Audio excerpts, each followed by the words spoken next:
Okay, good morning, ladies. Good morning. And happy Chanukah, Freilich and Chanukah, on the final day of Chanukah. Our learning this morning will be L'ilui Nishmas Chaim Baruch Mordechai ben Yechezkel Tzvi, and his Yeratzeit, his Neshama should have an Aliyah. Amen. Okay, we are back in Nesiva Shalom, Yisodei HaTorah, Slanim Rebbe on Dveikus. We spent a lot of time on trying to define exactly what this term, what it means to cling to Hashem, to cleave to Hashem. Again, Amunah is knowing about God in the abstract, that there is a creator of the universe. Bitachon is seeing Hashem in our daily lives. And Dveikus is clinging to Hashem, to realize that we have to stick with Him even in trying times and difficult situations, even when we are in a dark tunnel, to see the light at the end of that tunnel. Chanukah is especially a time that is auspicious for us to be working on these character traits. When we gaze at the lights, I know that we've now lit the final candles last night, but we still are basking in the light of these candles on this 8th day. When we light the candles and we look at the light, we should see within the light redemption. See within the light at the end of the tunnel. See within the light the clarity to know that whatever we're going through is not random or chance, but it's for a purpose, it's for a reason, and it's orchestrated from above. We're on the bottom right page, Samach Vav. Any more copies? Anyone else need copies? There's some copies over here. In Kiyapi HaMavur, says the Slanim Rebbe, based on this, Kol Taryag HaMitzvah, saying Taryag Itim Eich Lekayim Mitzvahs Ubot Tidbak. If you understand that the essence of life is to connect, to cling, to cleave to Hashem, that we are to interpret and see the world through a pair of glasses called Dveikus, that whatever's happening in our lives, from the minor, seemingly insignificant, annoying struggles to the bigger picture things, to realize that everything is from Hashem. Everything is for a reason. And to wear those glasses, then if one lives life with that attitude, you realize the Taryag mitzvahs, the 613 mitzvahs, really represent 613 opportunities to cling to Hashem. So a total paradigm shift in an attitude towards mitzvahs. Instead of mitzvahs being burdens, instead of mitzvahs being constraints that are restrictive, that are eliminating our ability to do what we want, I really want to go to the beach on Saturday. I really want to be able to eat in every restaurant in the world. I really want to be able to share that juicy gossip. I really want to be able to A, B, and C. Greta, there's chairs here if you need. I really want to be able to do all these things. But the Torah comes along and there's 613 mitzvahs, and it's so restrictive, and it restrains me, and it constrains me, and it's so burdensome. So that's a terrible attitude, obviously. It's an attitude that many people have. And tragically, it's an attitude that filters down to children and grandchildren. And it's no wonder that many want to walk or run away, because we grew up in a time where even if mitzvahs felt like a burden, challenging, restrictive, okay, but that's what you do. And there was an inhibition that kept you within the system. Who had the courage to run away? The consequence of running away was so great, socially and family-wise, that people stayed with it, even if they felt it. Today, a child feels it's a burden, it's difficult, it's annoying. So they say, well, why would I do anything that's not? We live in a world that constantly is broadcasting the message, if you don't enjoy it, don't do it. Do what works for you. Do what feels good. Do what's pleasurable. If you don't enjoy it, why would you do it? That's the message of today's world. In relationships, in life, at work, it has to feel good. Do what makes you feel good, what makes you happy. So there's an incredible risk today in children sensing that it's a burden. We have to teach the joy, the happiness. First of all, we have to try to teach children that not everything in life needs to make you feel good. It doesn't make you feel good to brush your teeth, or to clean your room, or to do the laundry. It doesn't make you feel good always to wake up and go to work. There are things you do because you have to do them. There are things you do because they're right to do. And that not everything you do has to conform to what you want to do. We all do things every day in life we don't want to be doing, but you have to do because it's part of life. And that whole message, I think, is a core message that has to be communicated to children. That's number one.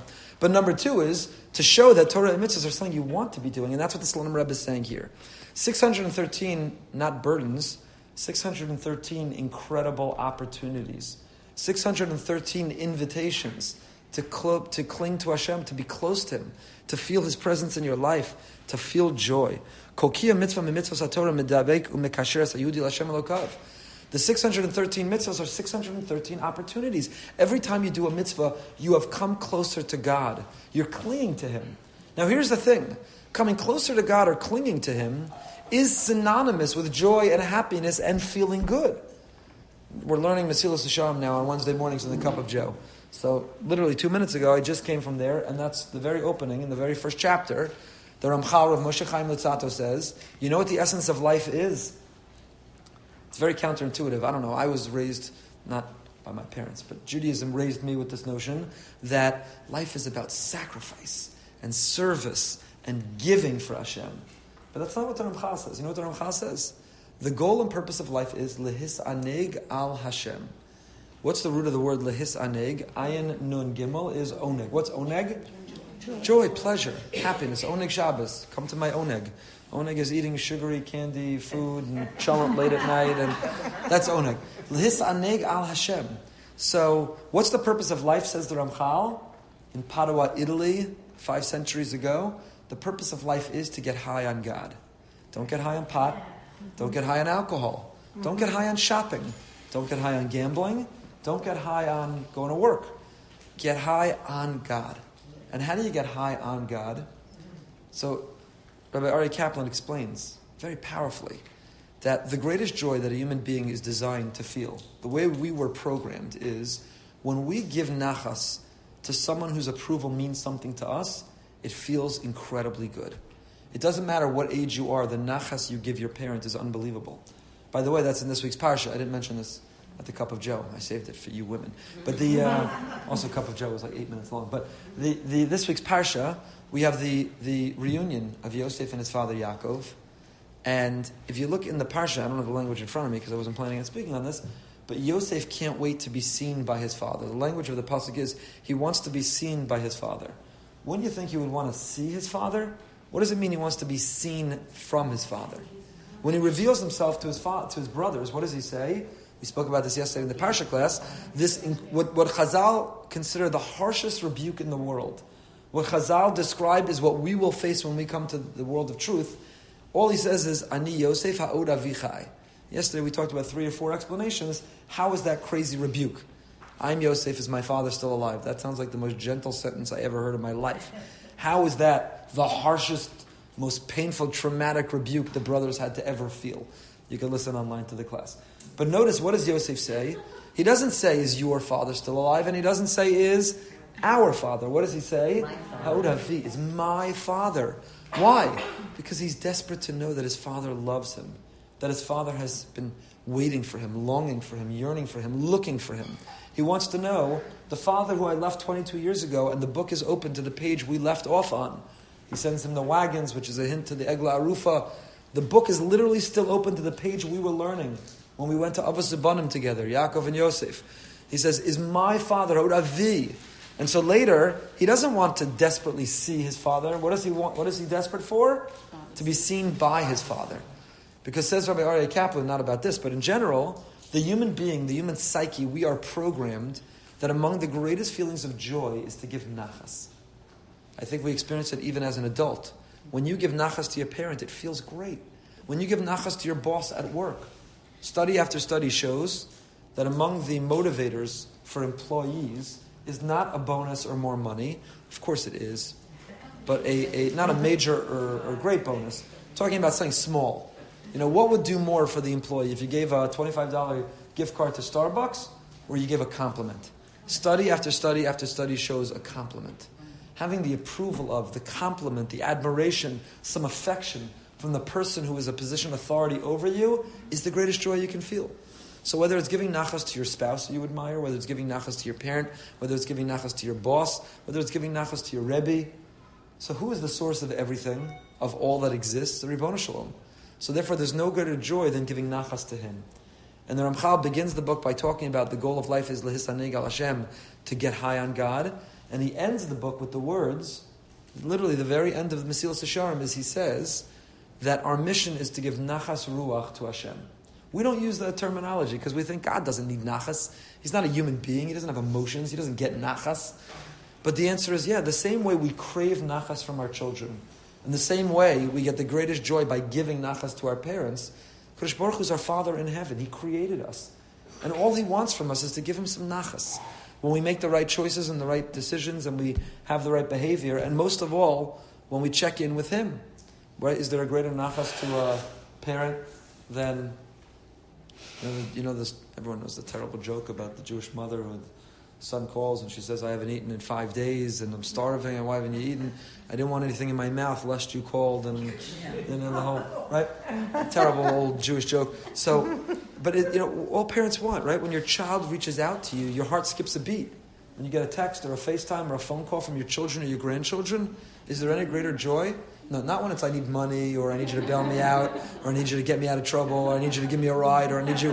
When they call for no reason at all, but just to fill you in on their day, or to tell you how it's going, Alana, you'll get there. But when you get the call from Israel, Hanukkah, I just want the meetings experience at the Kotel, at the Shuk, at this, I want to tell you about this class I just went to, you're like, wow, your heart fills. It fills. Kadosh Baruch Hu wants his heart to fill too. And he gets the greatest nachas when we check in with him. So when we live with dveikus, when we cling to him, when whatever we go through, and we say, what am I meant? Yesterday I was driving back from visiting somebody in hospice to make it in time for mincha, and I was rear-ended. So, it's okay. Everyone relax. I'm okay. It's okay. Bumper of the car is not, but I'm okay. So you're sitting there and you call the police and you go through and you say, this is so annoying, this is so ridiculous, and I'm missing mincha and my schedule, I was supposed to go to this event, and not to mention my head hurts and my neck hurts, and then you say, you know what? Dveikus. I'm teaching this every Wednesday morning. I have to have stories to tell you, and I have to be living it. So that's clearly why Hashem keeps, sending these things. So you sit there while you're waiting for the police, and you say, "Okay, Hashem, this was meant to be." At first, I started to get really annoyed at Hashem, and then I said, "Maybe this was better than maybe it was meant to be a horrible car accident." And this was a little rear end. This was a little nothing. But other than that, you just say, "Okay, dveikus." Every opportunity, every moment, every challenge, and every joy, every success, every breakthrough are all moments, they're windows that challenge us. Are you going to call your father and tell him about it? Right? When someone loses a loved one, when I hear we have this Kaddish club, we once a month meet and learn with people who are in their year of mourning.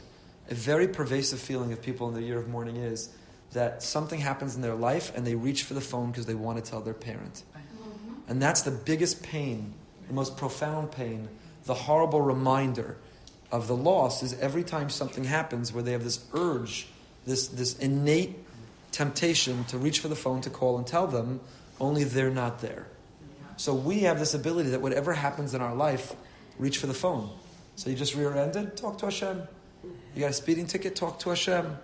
Something happened with your child in school, talk to Hashem. Something great happened with your child at school. They came home with something to hang on the refrigerator. Talk to Hashem. Check in. Whatever's going on, confide in, lean on, get the support of your father. Give him a call. Tell him what's going on. That's what creates the closeness.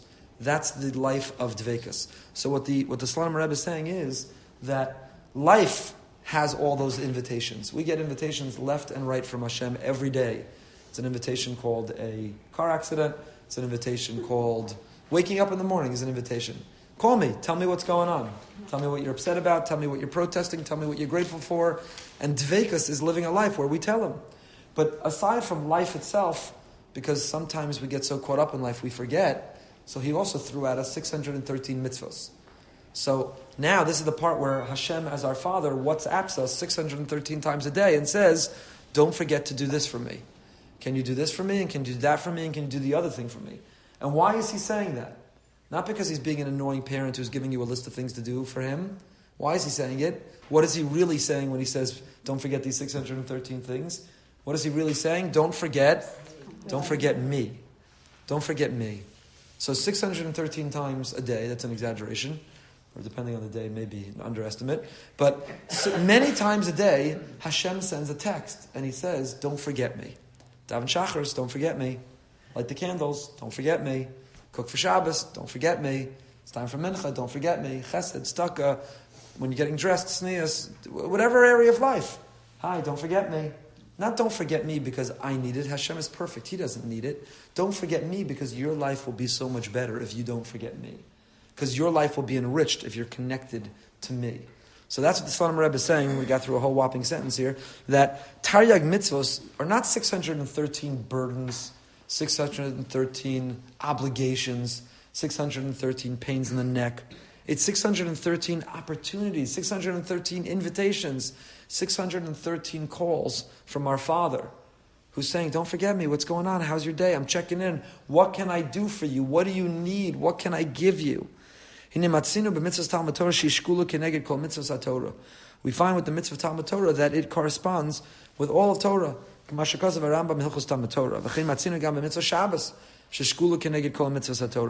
So we have two things which our rabbis, in order to emphasize to us how valuable they are, they say that these two mitzvahs really as if correspond with the totality of Torah. And what are they? The study of Torah, Talmud Torah, and observing Shabbos, the keeping of Shabbos. Biz mitzvahs halalu miyuchados b'fnei atzmam, mikol mitzvahs haTorah, bekach shekol mahusam yidvekos b'Hashem. What is unique or distinct about these two mitzvahs that Chazal emphasize about them, that they are as great as if you kept all the mitzvahs combined?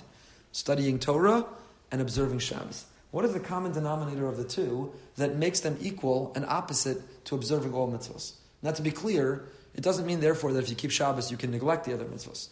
Nor does it mean that if you learn the Daf Yomi, you can neglect the other mitzvahs. All Chazal are trying to do is tell us that they're so great that their reward, their value, is equal and opposite to observing all the mitzvahs. What do they have in common? Suggests the Rebbe, what they have in common is that the essence of both of them is they are vehicles and instruments to achieve dveikus. When you study Torah, you are reading God's diary. Can you connect to anyone? Is there anything more personal than reading their diary? Hashem says to the Jewish people, here's my diary. By the way, does he say it to all of humanity, the whole world? No. A non-Jew is forbidden from learning Torah. We're not allowed to teach Torah to the non-Jew. Torah is reserved for his children, for the Jew. Now, there's a distinction here between the written Torah and the oral Torah. Torah shebechsav, the written Torah, that's for everyone. That's why it's in the drawer of every hotel room, because it's for everyone. Everyone deserves access to it. It's translated into all these languages. And Judaism believes that our Torah is a guide for the world. Read the Bible. It's for all of us. It's a light for the world, an instruction manual for the world. But the Torah Shebaal Peh, the oral Torah, was in fact preserved orally and forbidden to be written down. Why? Because it's our secret code. It's our private book. It's not to be accessed by the world. So it was handed person to person, Rebbe to student. It was a community, a family, transmitted parent to child.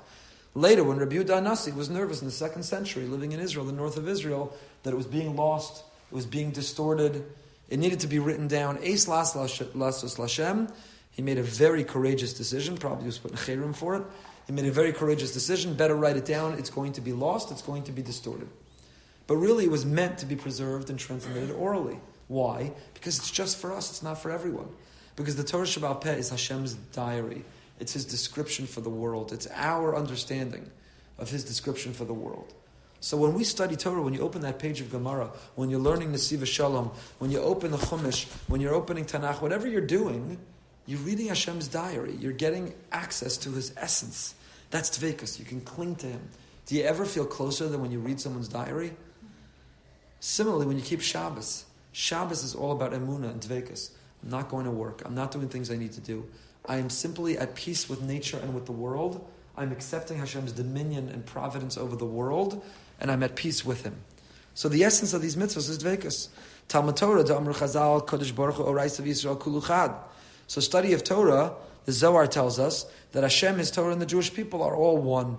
Torah Kadoshim Meviyah Dveikus Bein HaKodesh Baruch Hu Yisrael. What is the glue that binds us to Hashem? The study of his Torah. That is the glue.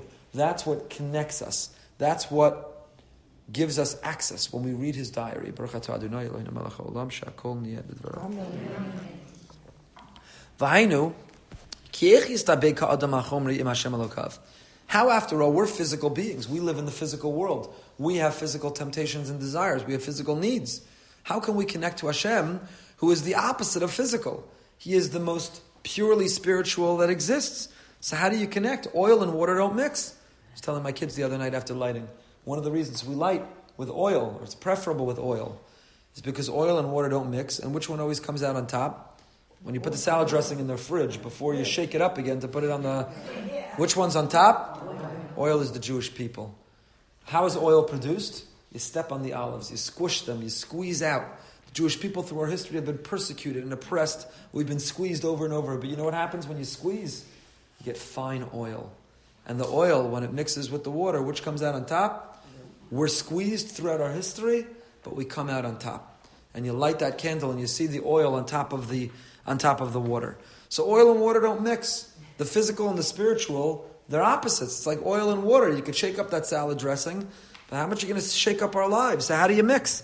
Makor haruchnius al yidei she'osek b'Torah kadosha yizuchach haguf hachumri v'hanefesh habehemes l'sapech l'davar ruchni iloi ad sheyuchal l'zdabik al haboyis baruch shemo.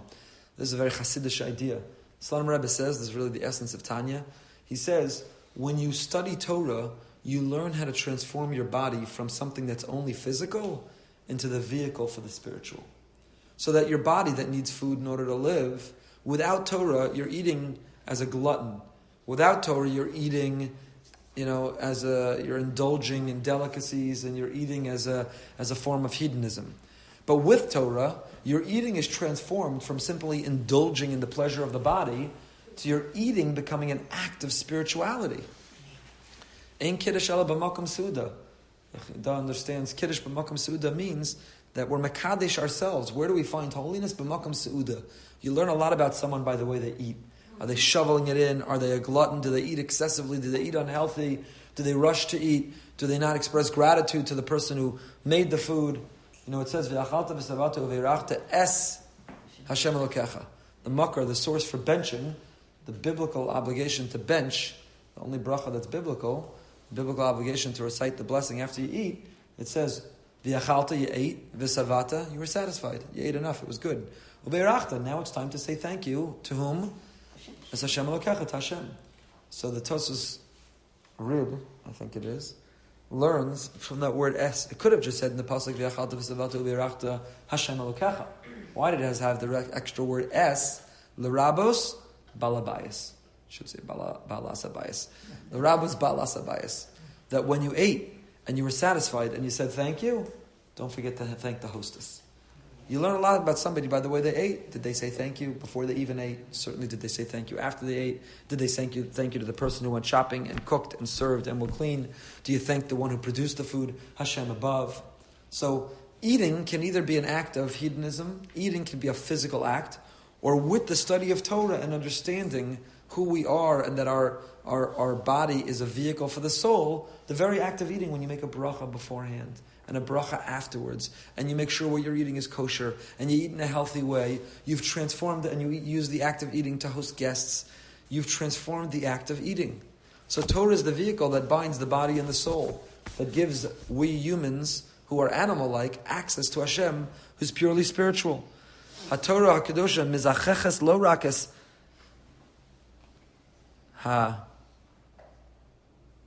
neshama ruach v'nefesh, nefesh ruach v'neshama, elagama guf habasar v'atzamas mishapchem l'ruchniim. When you do something spiritual with your body, you haven't just accessed your spirit, you've transformed your very body. As it says, Divrei Torah nivla'im b'damav. When you study Torah, it is absorbed into your bloodstream. When you eat food, it's absorbed into your bloodstream. Is it not? You take a blood test. Does it not tell you what you've been eating? What's your cholesterol? What's your A1C? What's your glucose level? You go to the doctor and he takes a blood test and he'll tell you everything about the way you ate for the last 3 months. He knows whether you've been a good girl or a bad girl. He knows how you've been. How many latkes and sufganiyot did you dive into? Your blood reveals what you've been eating. So Chazal tell us, Avos to Rabbi Nassan, that your blood also reveals whether you've been learning Torah. The blood test. Because it's absorbed into our essence. We don't only transform the spirit, we transform the body. Because of Maharal B'derech Chaim, the Mishnah, Hu haya omer, ein bor yirechet velo am haaretz chassid. The Mishnah in Pirkei Avos, which says that a boor is not yirechet. Boor, literally, boor here is both in the Hebrew and the English. B-O-O-R. Ein bor, which translates to a boor. You're a boor, you can't be a yirechet, you're not God-fearing. And in am haaretz, if you're an ignoramus, you can't be righteous. Vayikra ha'adam mitzad shu chaser chachma am haaretz. The Maharal writes, when a person lacks wisdom, they're called am haaretz. When you lack wisdom, you're called of the land, of the earth. Because the body which comes from the earth that houses wisdom cannot compare to the body which comes from the earth which lacks any wisdom. It's a beautiful insight. The Maharal explains. Why, if you're ignorant, are you called an am haaretz? It's a big insult in Judaism. You say to somebody, you're an am haaretz. That's amaratzis. an Am Haaretz. You're part of Haaretz. What do you mean? You're from the land. It means that if you don't have wisdom in your head, your body's just a physical body. You're just part of the land. But if you have wisdom, if you studied Torah, you've elevated your body to not just be a product of the earth, but now you're connected to the heavens. HaTorah Kedosha lo rak shemizacheches es haneshama v'hamidos, ela gam haguf v'habasar nehefachim lebasar kodesh. Asher libo b'saro yiranenu lekel chai. B'chol atzmosav tomarna Hashem ni kamocha. Where do those words come from? Anyone recognize them? They come from Nishmas. On Shabbos morning we say Nishmas. When we express our gratitude to Hashem, Nishmas kochai. The soul of every living thing, God calls out to you. The whole world, the whole nature, the world is singing your praise, Hashem. And what do we say within that? Kol atzmosav tomarna. All of my bones call out, Hashem bichamoch, God who is like you. Achanasu ru'uyim gam gufa v'gam kochos v'agashrim liyuz davak b'Hashem. Till my whole body and all of my energy, it's all, my essence is to cling to you. Nimtzik ya'idei Torah zochen l'dvekas b'Hashem. Through the Torah, we can merit to connect to God. As it says in the Sifri on the Pasuk, V'yahavta Hashem l'kecha b'chol levavcha, we say in the Shema every day that our mission is to love Hashem with all of our heart. Ein yodeh be'ezat tzad oavim HaKadosh Baruch Hu. Talmud lomar v'hayu hadvarim ha'ela shenochi mitzav chayom al levavecha. Tein hadvarim ha'ela al libecha. Shemitoch kacha tamakir HaKadosh Baruch Hu mizdavik b'midosav. How do you express love to Hashem? The Rambam is very clear about this. Heyachti aderech liyahavaso. Says the Rambam, Mishashem is bonin adam, when a person sits and studies Torah. How do you connect to God? By getting to know Him. Can you connect to someone you barely know? It's very hard to connect to somebody you haven't met and you don't know, even if you want to know them. My niece is getting married in a few weeks. Please God, we're all going. We're very excited. I never met her guru, her chassan. So I love him. I love him because my niece loves him. I love him because he's going to be a member of the family. It's more like I can't wait to love him, but I don't know him. So you could want to and claim to love, and love by extension because people you love. But if you don't know, how could you really love? So I'm excited to spend time with him. Whatever time we'll get with him. He's an officer in the Israeli army, one of the modern Maccabees, so he doesn't have a lot of time. I think he barely has time to get married and then go back into the army. So lahavdil, the same is true with Hashem. You could claim to want to love Hashem. You could love Hashem because people you know who know Hashem love Him, and you love them, so you want to love Hashem. But how could you love Him if you don't know Him? And how can you know Him if you don't study His Torah? How could you know what His vision is for us? What are His values? What are His priorities? Why did He design the world? Who is Hashem? How could you love Hashem if you don't know Him? So, v'yahavta Hashem Elokecha, how do you love God? To love God is to know God. To love Him is to know Him, or to know Him is to love Him. Shemitoch kacha tamakir Kadosh Baruch Hu mizdavik b'midosav. V'hainu ki haTorah toka rotzav ava udvekos b'Hashem. So again, the Slonim Rebbe is trying to drive into us. The essence of life is to cling to Hashem. The greatest pleasure available to us is to get high on God, to feel Him in life. I'm telling you, again, each one of us could go around the room and tell stories, but you're not the ones who get to speak. I am. So I tell you. So I end up telling you my stories. So not because they're unusual, not because you don't have them, not because I'm different, but I'm saying, take yesterday. Without Hashem, I'd be freaking out. I'm late. It's miserable. I have my car. I got to go to the shop now. It's so annoying. What a pain. Right. By the way, it had to happen right at the route that the entire Hillel Day School and Yeshiva High School drive home when they let out. So that was me. So about 50 people. You okay? Everything okay? People texting me. My kid wanted to know if the rabbi got a ticket. That was great. So it was lovely. One person I saw had his camera. I was taking a picture of him. It was lovely. So Rabbi Moskowitz was with me. He was in the passenger seat. His yarmulke went flying into the back seat. Yeah. Anyway, so I haven't heard from him yet today. I hope he's okay. The bottom line is, so it was annoying. It's annoying. I got to get the bumper fixed, and you have a headache, and will the person pay for it? And the whole shul thinks that I speed. Okay, it's annoying. Fine. So without Vekas, so I'd be really annoyed. I'd be bent out of shape. And I promise you I'm not exaggerating. And again, not because I'm special. I'm just giving you an example based on what we're learning. I haven't thought about it. It hasn't shook me at all. Okay, got to bring the car into the shop. I'll get paid for it. It is what it is. It was for a reason. The things don't happen randomly. I mean, the funny part is that Rabbi Moskowitz and I were visiting somebody who's in hospice, and when we were coming back, they're in Sinai. So you could come back, take the Boca Rio or take Lions with the traffic. Right. He said, make a right on Lions, you're going to get traffic. I said, nah, I like going Boca Rio.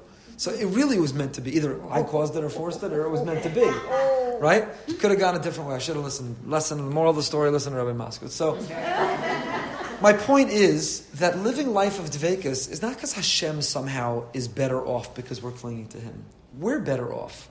We have the tools to be able to get through whatever annoying thing happens in the day. When you understand and interpret that it happened for a reason, it wasn't random. Okay, there's a reason. It happened for a reason. I'll take care of it. No big deal. It's an invitation. And by the way, I reached out and called Hashem. I was waiting for the cops. I'm sitting there. We had a conversation. I had something to share with him. We had a conversation. I reached out. Why'd this happen? What's going on? Please make this simple and easy and fixable and let it go away. And whatever reason, let it have been the reason, let it have been the kapara, who knows, whatever. So things happen because they're invitations to us to have a conversation. Call out to Hashem. That's what Dveikus means. Living a life of Dveikus. And I'll end by telling you on this 8th day of Chanukah, this Zos Chanukah, I sent it out as my Amunah message today. The Aruch HaShulchan of Yechiel Michal Epstein says that during the time of the story of Chanukah, we were not allowed to observe Sukkot. Right? One of the things that the Syrian Greeks prevented us from doing was keep Jewish holidays. So we couldn't keep Sukkot that year. Sukkot is 7 days, and right after Sukkot comes another holiday, which is a regal b'fnei atzmo. It's a holiday on its own called Shmini Atzeres. So the Aruch HaShulchan says when we were victorious, when we triumphed, and we were able to establish Chanukah, they dafka established it for how long? 8 days to make up and compensate for the 8 days we weren't able to keep of Sukkot. If that's true, the 8th day of Chanukah today, Zos Chanukah, corresponds with Shmini Atzeres. What is the theme of Shmini Atzeres? Hashem says, Kasha alai predaschem. Don't go. Don't leave. We've had 7 incredible days together. It's been intense. It's been wonderful. Don't leave. Don't go. Stay one more day. Stay one more day. Right? What grandparents tell children about their grandchildren. It's been amazing. Just stay one, or sometimes leave one day early. That depends on the experience. Do you really have to stay one more day? Hopefully it's please stay one more day. So Hashem says, don't go. Stay one more day. And that's the theme and essence of Zos Chanukah, the 8th day of Chanukah also. Stay one more day. It's been filled with such light. We've dispelled the darkness. There's such warmth. It's so amazing. We have such clarity. We see what's right in front of us, what's right under our nose. Don't go. Stay one more day. Just stay one more day. The last day of Chanukah, Zos Chanukah, is our holding on for one more day to take the light. Last night was the brightest night, all 8 candles. And to take the brightness, all that light, to be able to go into the winter. We're going deeper into the winter, which, again, literally or figuratively, deeper into the winter. But it's the winter of darkness. The days are short. There's very little light. So we need to dispel that darkness, the little light. We bring greater light by dragging the Hanukkah candles, the menorah, that light with us as we go forward. Rabbi Mirzov, the Hasidic Rebbe of Boca Raton. So Rabbi Mirzov, I heard say the other day, a beautiful idea. He said that the name Yisrael, the word for a Jew, Yisrael, has the letters Aleph Shin inside them. Has the letters Eish. Because inside a Jew, you have to have a fire burning. To be a Jew is to be on fire. It's to have a fire in your belly. Don't live life half asleep. Don't be asleep even while you're awake. Don't be dead even while you're alive. Be passionate. Be enthusiastic. Have energy. Have a fire raging in your belly. And here's the nice idea. I'm not a Gematria guy. But that said. So Yisrael in Gematria is 541. If you subtract the Eish, if you remove the fire, which is 301, you're left with 240. What's 240? Amalek. Why? What did Amalek try to do to us? We were walking away from Har Sinai. We walked away from Har Sinai. We were on fire. The greatest revelation. We felt Hashem's presence in our life. We were determined to live life the way He wanted, to give Him nachas. And what happened? What did Amalek come and do? They splashed cold water. Asher karcha baderach. Karcha is kor, cold water. They poured cold water on our fire. They said, what are you so on fire about? Who says there's a God? There's cynicism, there's sarcasm. They introduced chance and randomness. They said, who says there's a God? They splashed cold water and they put out our fire. If you remove the Eish from Yisrael, you get Amalek in Gematria. If you take the fire out of your belly, you're not a Jew, then you're living the life of Amalek. To be a Jew is to be on fire, to be passionate, to be alive. So that's our mission on this Zos Chanukah, on this 8th day, to take the light, to take the candles. When you put away the menorah this afternoon or tonight, I was going to put it away this morning. I said, you know what? Still Hanukkah. Wait till tomorrow. Wait till tomorrow. Don't clean up from Hanukkah so fast. We don't clean up. We drag Hanukkah with us. Believe me, in 3 months your cholesterol test will show the Hanukkah impact is still with you. So Mitzvah Hashem, we have that fire in our belly. We live the life of Dveikus. We answer the many invitations a day from Hashem. Answer the FaceTime call. Talk to him. Tell him what's going on in life. And in Mitzvah Hashem will feel the pleasure of a life of Dveikus. Have a great day.